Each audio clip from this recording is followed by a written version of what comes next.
Adhémar l'Emplot, un film de 1932 de Christian Jacques, scénario de Paul Mesnier, avec dans la distribution Rolla France, Maximilienne, Fernand René, Gaston Dupray.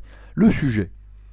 Le notaire Gaston Dupray veut donner sa fille en mariage au jeune fermier Adhémar, c'est-à-dire Fernand René, qui est riche. Il emmène sa famille et son futur gendre à Paris, où sa fille rencontre un élégant vendeur d'automobiles qui est justement le riche héritier qu'il recherche. Notre avis.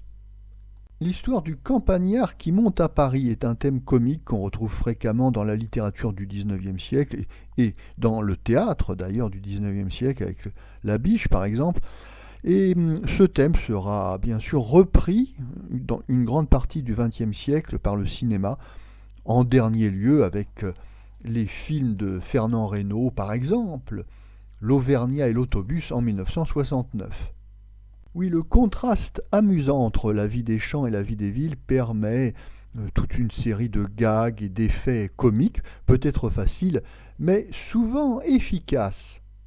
Dans ce film, Adhémar l'Emplot, on va donc faire une petite virée dans le Paris de 1932. Alors, on a droit à toute une série de clichés, de cartes postales sur Paris avec la Tour Eiffel, les Champs-Élysées, Montmartre, etc. Mais il y a aussi un petit côté canaille, oui. Ces paysans en goguette vont dans des bars à la mode, dans des boîtes de nuit, et où ils rencontrent des filles faciles.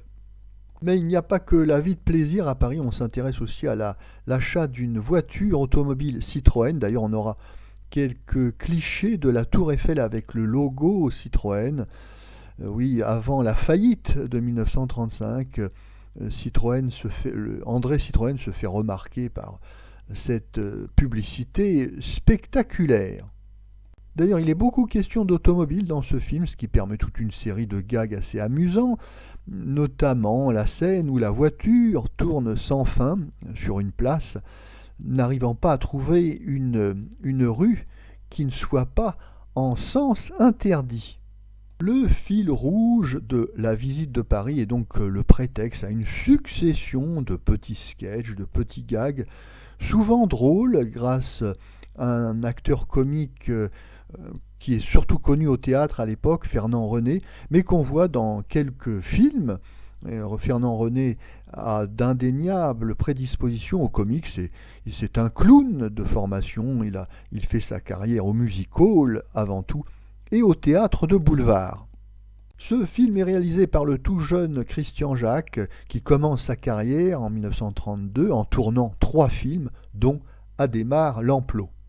Christian Jacques qui va apprendre son métier en tournant beaucoup de ces petits films comiques sans grands moyens, mais où il peut montrer ses grandes qualités de metteur en scène. Christian Jacques tourne vite et bien, il a un réel sens de la mise en scène cinématographique et du montage dynamique, comme en témoigne ce petit film amusant Adhémar l'Emplot.